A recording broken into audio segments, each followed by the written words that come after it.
Okay, ons is hier by St. Michael's. Hierdie is St. Mike Books en Books Exchange and Sales.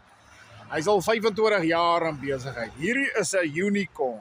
Hierdie tipe winkels raak extinct. Want wat mense lees deesdae, maar dit is goed om te lees en as jy lees en jy's ooit in die area, dan moet jy nou toe kom. Ons gaan vir julle gou binne wys. Sy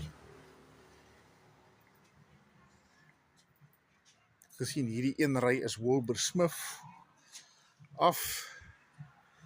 En hier's comics en Hughes en Archies en al daai ouetjies. 2000 AD. Hierdie is 'n boeklovers dream. Daar's vir die kinders. Non-fiction. So jy kan hierso kom boeke koop en omruil. Al daai goedjies. Dis plekke waar ek ure gespandeer het in my verlede. Hier's nog comics. Nee. Hier's jou sci-fi afdeling en horror, fantasy. Vir my is hierdie plekke soos 'n ou wat alkoholus op by 'n party is of by 'n troue. Jy is baie lus om te begin browse en te koop.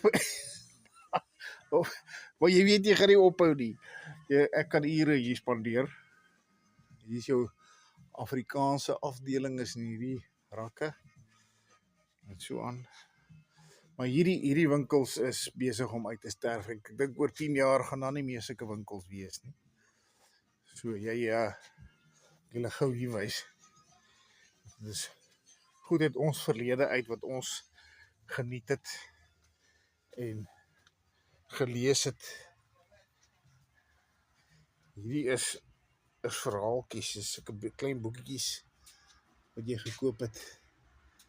Broken Wing, Fatal Mistake. En hier's jou Mads. As dit Mad groot geword het. Sy. En soos ek jou sê, hierdie winkels is nie meer orals nie. Dat is uniek in hulle areaatjies. So as jy ooit in St. Mike's is en jy wil 'n bietjie lees, dan kom jy hier na toe.